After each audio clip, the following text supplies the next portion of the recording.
From suicidal despair through postpartum trauma and divorce to thriving single mom of leading global wellness revolutions, Chou Hallegra, the Be Well Lady, founder and CEO of Grace and Hope Consulting, proves every wound forges unbreakable wisdom. Let's unravel her story of being a certified trauma slayer who's turned suicidal darkness into unstoppable light. Let's dive in.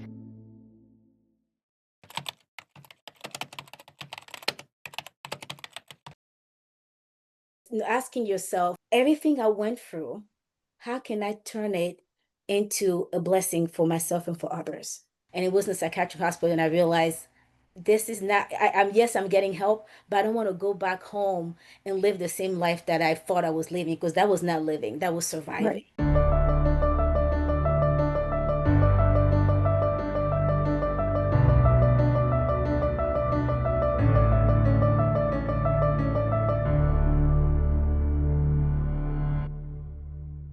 Welcome, Chu. Thank you for being on the show today. I am very grateful to have you.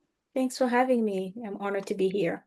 Absolutely. So, you have a story of survival, basically. I know that when we talked previously, you talked about some of the things that happened in your life that actually ended up putting you in a place that most of us don't want to go. Do you mind sharing your story? No, not at all. Go right in.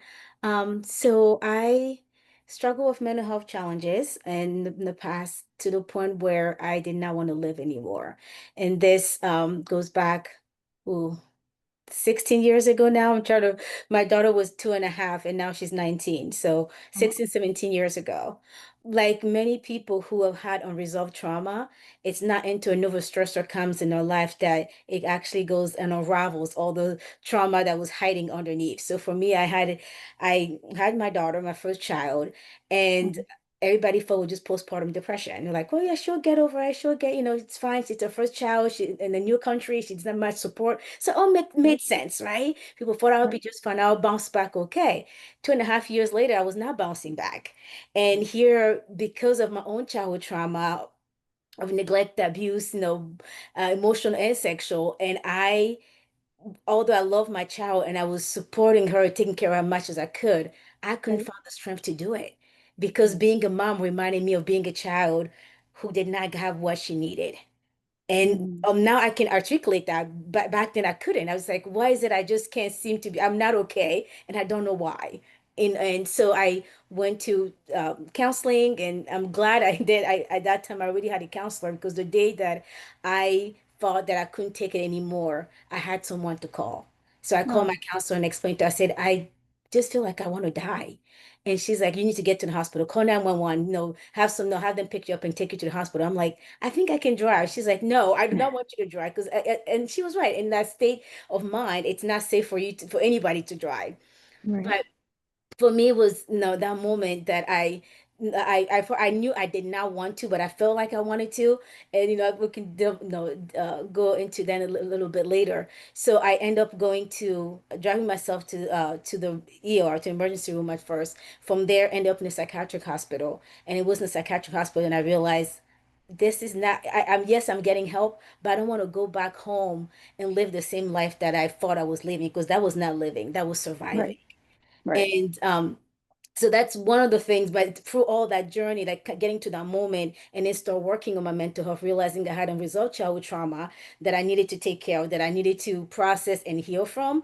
And I thought that was good. I mean, once I got to that point and I worked through that, years later, I'm like, I think I'm doing fine. And then I wasn't. Then divorce happened, right? And Mm-hmm. that rocked my mental health as well. Then I was kind of redefining who I was, outside of being a wife, and all the dreams and goals that we have when we get married just crumbled. And I had my identity so enmeshed, if you want, in that Yeah. I didn't even know who I was. And that impacted my mental health as well, and which then led to other physical health, needs, and physical health challenges. So then the life that, again, I had, was not the life I was living, and I had And to so let me correct. stop you there if you don't mind, real quick, because I want to kind of unpack some of this because there's a lot there. And a lot of our listeners are women. So we understand what you're talking about, right? Even if we didn't have postpartum depression, when you become a mother, it's almost like you lose your identity and you have to basically give up who you are, right? And so without the postpartum depression, it's a hard transition. And then I feel like they're getting better at it, but there's not a lot of support or for postpartum depression. I went through that too, and we talked previously about the pharmaceutical industry, and I don't know what your experience was with it, but I'd love to learn. I know mine was just being shifted from medication to medication to medication. What was your experience with that? Thanks for bringing that up. So part of what led to me being suicidal, yes, I had unresolved trauma that unraveled as part of no as part of my postpartum depression, but it was also the new medication that actually was the Yeah. onset of that. They Mhm. put me, and everyone is different, but I was put on Zoloft, and Zoloft actually, if you read the disclosure of that, right, gave me suicidal ideation that I couldn't shake Mhm. off. Yeah, And and now and then now I actually have that as part of my allergies, if you want, or my health profile. So everywhere I go, if I'm going for migraine, or I'm going for, God forbid, something happened, I break an arm. Everywhere I go, I want people to know, please do not ever, ever, ever, ever, never put me on Zoloft again. And yeah, yeah, and that's common. Like, I don't think people realize that a lot of these prescription medications have suicidal ideation. I read a book about a mother who had a son and he had asthma, and they put him on an inhaler. And the inhaler had the disclaimer that nobody told her about, right? She went to the doctors, nobody said anything. And one of the side effects was, suicide. And he actually committed suicide simply from taking his inhaler. Could you imagine? It's yeah, heartbreaking, and they don't tell us about these things. no, no. And I think often, someone who also now works in the field, I realize that it's sad to put it this way. What pharma is after the dollar sign, after the Yeah, money. And absolutely. I'm just going to be blunt. People are making the medication, people are selling the medication. Don't give two rats, what about your Right, health, about you, right. seriously. No, they And I don't. think a part of this, becoming and reclaiming my power, reclaiming my identity, reclaiming who I am, was also putting myself in the driver's seat of my own well-being, Yeah, and realize that even absolutely. when doctors say, "Oh, take this," I will question that. I'm known as the non-compliant, patient, even when it comes to physical health, because now I know I have a voice, and I often Hmm. share that. And let's say you have a headache, you go to a doctor, and urgent care, wherever you go get care, and someone might say, "Oh, just take Tylenol or take ibuprofen." For those of us who are in the U.S., we kind of know what those two medications are. But the point is, when you take each one or the other, they might not work the same for you. Only you will know if Tylenol works better for your aches, or ibuprofen does. And Right, so, unless you articulate that to the physician and say, "Hey, I've tried those before. One or the other works best for me," they're gonna keep shoving more stuff and you keep taking more and more. And with every new medication comes more side effects.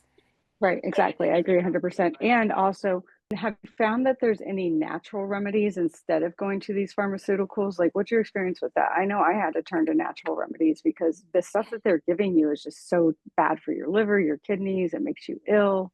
What's your experience with that? Yeah, same here. The more natural I went, the better I felt. Mm, And from and doing a lot of research, like again, being putting yourself in the driver's seat of your own well-being requires you to do work. It's not right, just saying no to everything that is said out there, but it's finding out what works best for you. And it's research, is attending webinars, attending health, homeopathic, retreats and conferences, right? Learning from people who have right, been using natural remedies, and then learning more about how they work together, how they impact your health, how they can benefit you, and then trying. And there's some that worked well, some didn't work. I remember with depression, but say take St. John's wort, works for you. That didn't really work right, well for me.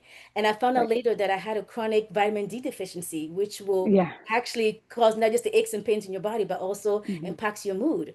Yep. And so I started taking more supplements like that. Magnesium was helping better for my migraine and depression more than anything else the antidepressant Yep. I've been on. So once you start, learning more and trialing, if you want, do some try and error, you can come up with, a regimen, if you want, that works for you.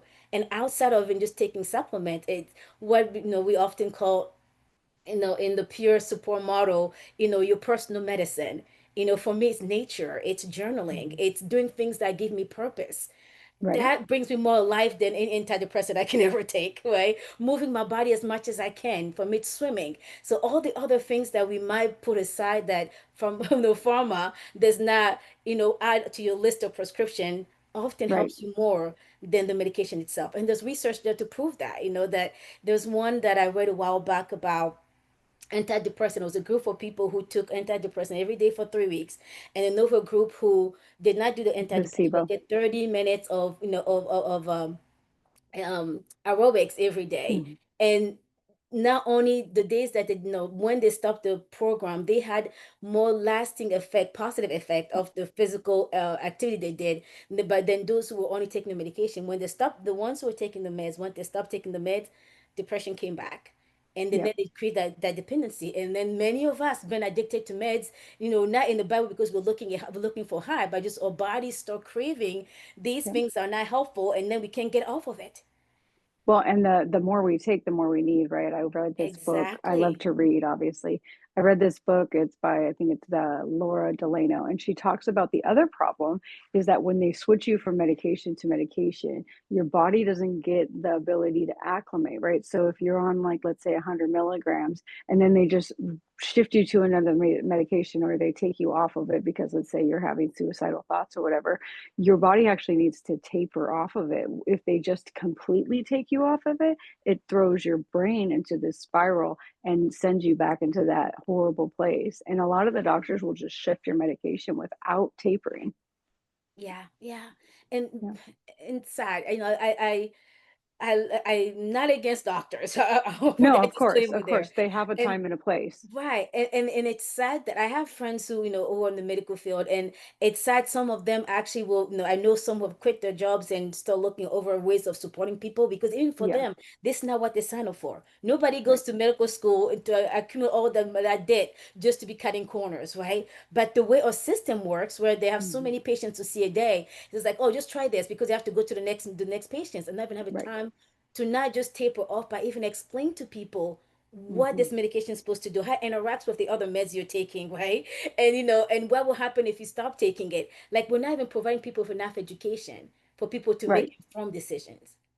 Well, and that's why working with somebody like you or working with somebody like me, we actually take the time to talk to people, right? Like, so we're not doctors, we're not, prescribing medication, but the difference is you hit it like the nail on the head right there, that we take the time, and doctors get like 15 minutes a patient. That's the way that it works, especially in the United States, where they have to see so many patients in order to make a profit because the way the insurance companies pay them. And so as much as they probably have good intentions, and you can't get to know anybody, you don't know their trauma, you don't know their past, you don't know anything about them in 15 minutes. Right, right, right. Yeah. Yeah, So and I would like to like kind of shift to the divorce because sure. where I live, it's like a 70% divorce rate. And when you're having mental health issues, on top of that, it's very hard for another person to understand what you're going through. How do you describe this place where your mind is at, which you don't even understand, right? So Right. what did the divorce do to you? And how did it get to that point? Was it because of the struggle that you had?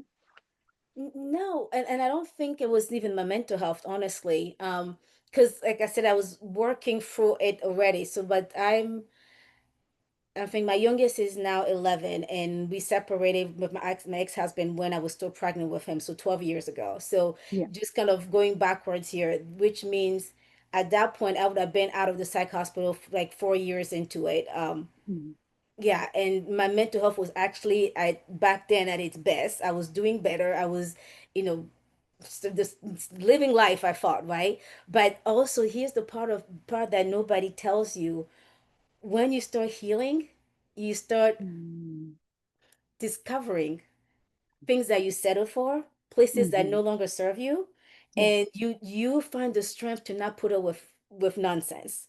And Yeah. when you start and you find the strength to advocate for yourself, and the more you advocate, people who are not used to the new you, which I Mhm. call the true you, Mhm. are now going to receive that well. So Right. there's things that I saw red flags way back when, and I'm like, we'll be fine, we'll push through it, we'll work through it, because it was one more thing I didn't want to deal with, right? And Well, and you don't so, want to put your kids through that, right? There's so much exactly. guilt, especially for Yeah. women, that if you divorce, like you're putting you're being selfish, and you're Yes. putting your kids second, even though they say like two separate homes is healthier than one unhappy home, right? Yeah. Did Yeah. you grieve your marriage and the loss of your marriage, or Yeah, was it just something that you wanted to get out of? no, I did grieve. And even when we separated, full disclosure, I didn't even file for divorce until 20, where are we 2016 to 2017. So Hmm. although I was separated in 2013, I still waited a good 4 years before I even filed for divorce because I wanted things to work out. I wanted to give Right. each person the space to work through our own junk, if you want, and commit to this. And even after 4 years, I realized I was the only one who was committed to these children. And at the end, Mm. like you said, we often women we hear, well, you have to do what's best for the kids, and we think what's best for the kids, putting them on on a healthy home where nobody's thriving, everybody's supporting and literally emotionally, Yeah. suppressing and choking each other per se. Not physically. There was no physical abuse there per se, Sure. but definitely a lot of emotional one going on, and verbal. And so I had to come to the point as I was healing from my own mental health challenges, realizing that this was not the life that I wanted for myself or Yeah. for my kids. I didn't want my sons, I have one daughter and three boys. I didn't want my sons to grow up thinking that it was okay to treat anybody this way. And Right. didn't want my daughter to grow up thinking that, oh, no, because you're the woman, you need to just submit and Put be up with it. and Yeah. put up with abuse, and let's call it for what it was. And so as hard as it was to go against, my upbringing, against my culture, I'm originally from Africa, against even the religious circle that I was part of, as hard as it was, part of me healing, was recognizing that I deserve better, that my kids deserve better, and I wanted to leave a better legacy for them. And it was Yeah. heart wrenching because I grew up in a broken home, as people often say. My parents only had me, and by the time I was 5, they were no longer together, and I did not Yeah. want to give that to my kids. But I can tell you, I'm not here to say that everybody needs to divorce. No, I want people to be whole and and well enough to make the better choices so that we build marriages and families that last. That's my dream for everyone. But when you're in one And that's not working, please take care of yourself, take care of those who matter to you. And I've seen people come back together after the work for their issues. That was not my case. So I got to grieve all of that, to grieve the dream that I had of my kids growing up in the home with mom and dad. I'm still not remarried yet, so I'm been a single mom for all these years. But then I yeah. realized, to be honest, I always been a single mom with just the fake title of being a wife. Isn't that a big aha moment Exactly. that right there, So just I because fooled you were married? everybody else, including myself. Right? In one way, I would say I looked like I was married, right? And Yeah. inside, I was just living a facade of the Hmm. reality that because I was hiding all the pain. So once the curtains got pulled, and people like, "Oh, you're divorced," I'm like, I honestly always been alone with these children. Yeah. And And that, I even had to sit with that, and that hurts. yeah. Even to give myself the grace to recognize that. But I did what I knew to do best at the time with the resources and and knowledge and support I had back then. When you know Yeah. better, you do better. Yeah. Maya Angelou. Yep, that's Maya Angelou. Um, so one thing that I learned that a lot of people also struggle with is that when we pick the partner that we pick at the time and we haven't healed, we're going to pick what's familiar to us. So as we begin to learn about ourselves and as we go down our journey, we outgrow those wounds. We outgrow those, those patterns that we have that would attract us to somebody that was familiar to us when we no longer want to be in that space because we've actually healed. And so, like you were saying, like you're working on yourself, things are changing, and this person's not changing, right? In so many ways, people, we probably heard this, where marriage is two imperfect people coming together trying to create a perfect life, right? and Right. and, and it's chaos for most people. And so unless we do the inner work that we need to do on ourselves, we Yeah. are constantly bringing a wounds to the table instead of bringing our Hmm. best selves. And Hmm. and I wish this was a different narrative. I was 21 when I got married. This is not what I had hoped for, right? This is not what Right. I dreamed for. And now I can say that we both came with needs that were unmet, and in trying to meet our own needs, one became a tyrant, the other one became a doormat. Yeah. And so I Yeah. had to wake up and I can no longer be a doormat. But he has Mm. his own trauma that he had to work for. That's not for me to to do for him, right? Just like nobody could Yeah. undo my own trauma for me. I had to work for that. I realized that I matter, that I'm I'm worthy of respect and honor. And Hmm. and that was a wake up call that was hard to make, and realizing that waking up from that meant also pulling away, um, and eventually, being here where I am now, divorced. But looking back, and even my kids, I think my daughter was only 12 when she said, "Wow, Yeah. mom, we actually happier." And that was the only word that she knew at that time. Now that she's 19, she will say life is more peaceful, life is calmer. We are Yeah. actually thriving without the people before that needed to be there, which is sad to say, but just to Yeah. prove that sometimes you might not know what the outcome will be, but when you're putting well-being first, when you're choosing what matters, and you choosing for the future. Now it's gonna be uncomfortable in the here and now. I often ask myself and encourage others to ask themselves, how would this impact my life 5 years, 10 years, 20 years from now? Yeah. And if I'm willing to put up through temporary discomfort for long-term success, long-term thriving, love, long-term, peace and calm and blessings. Yeah. It's you have to be uncomfortable. We only grow in uncomfort, right? And I feel like what I've experienced is that a lot of people just live their life walking through like zombies. They wake up every single morning, they have the same routine, they do their obligations, they're too tired at night to do anything, so they kind of check in on social media or watch TV to zone out, and they don't take care of themselves like you mentioned. So when you work with people, give us some wisdom that give to them to help them start off in their journey and start learning and connecting with who they really are. Yeah, I often tell people try to start with forgetting what you've heard, what you've been taught, what society expects of you, even Yeah. what your upbringing was. In order to find the true you, sometimes you have to disconnect from those things first. I'm not saying cut people off like your parents, your siblings, just for no reason. That's not what I'm saying. But it's gonna go inward and ask you, so what do I want? Right. And Yeah. I was And what talking to a client, oh, go ahead. Oh no, I'm sorry. I just want to say a lot of people don't know what they want. Exactly. Yeah. And Yeah. when we become a mom, like you're saying earlier, we lose even more of our identity. So, Yeah. I remember having clients, so I know they're dealing with just parenting stress. And no, maybe not just, I know that's a lot, been there, right? And I'll ask them, I say, what do you want? And Mm. they're like, I'm not sure. Yeah. And I remember one mom said, I don't remember what my favorite color is. I don't remember what my Right. favorite meal is because I've been so living so much for those kids that we love. I've been living so much for my career sometime. I've been living so much for my parents when we're caring for parents who are aging that we forget who we are.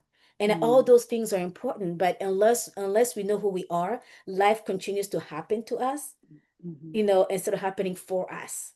If Mm. I know who I am, then I put myself in the center, not in a selfish way, in a prevention way, in a preventive way, because you can know whether it's we call self-care, self-compassion, all of those things are prevention to burnout, prevention to stress, prevention to even suicide prevention for those of us who have had mental health challenges.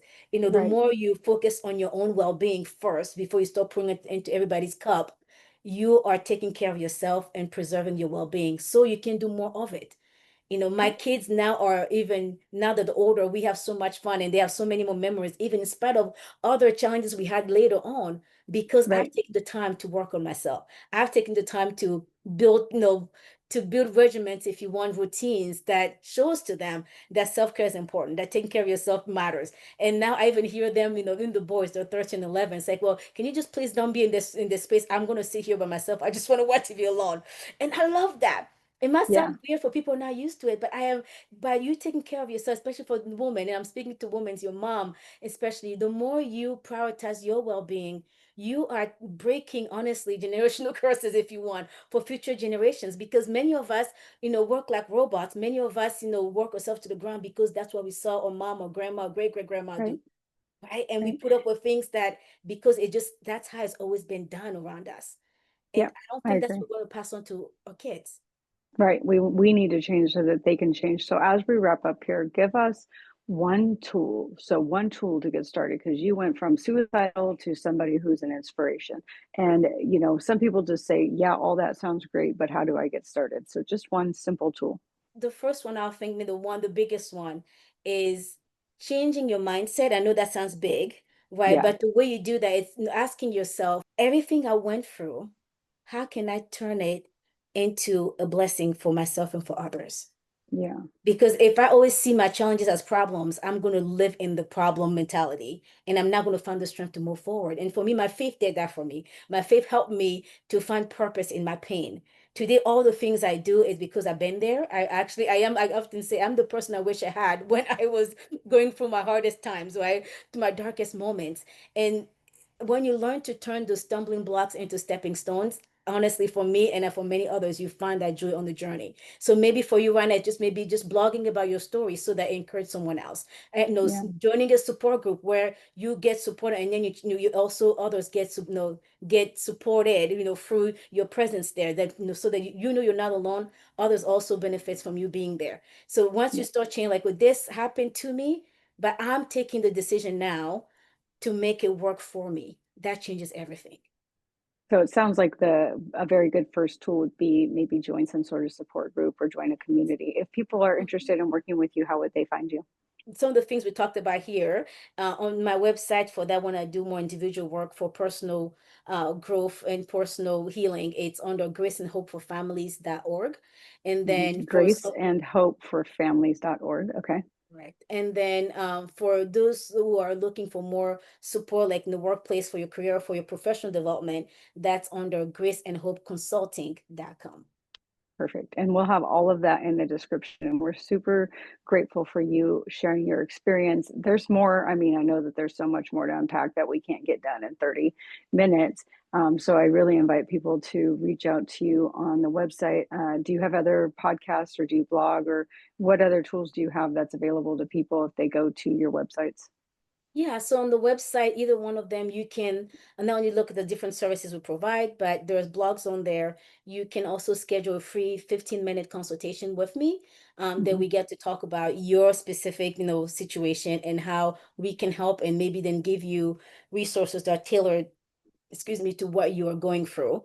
I'm also on LinkedIn, so I post, share a lot of resources on there as well. So a lot of people just appreciate even just the content I put there for you don't have to book a session with me if you're not ready for that, but feel free to utilize the free resources we have on LinkedIn, on Facebook, on YouTube. All of those, you'll find the links on the website. Thank you. Thank you, Chu, for joining us. And I really think your journey is coming from wounds to wisdom. And I really liked your last tip about joining a community, join a support group, because that in and of itself doesn't take a ton of effort and it Mhm. doesn't take a ton of energy. And it really does give you the space to start to learn, to grow, and get to know yourself. So thank you so much for coming on. Thank you so much for having me. All righty. Thanks. Bye bye. If this story spoke to you, let's keep the healing going. Visit barbiemoreno.com for my online course, Awakening Your Worth and Healing Energy sessions, one-on-one coaching, and your free healing guide. Your next step is waiting.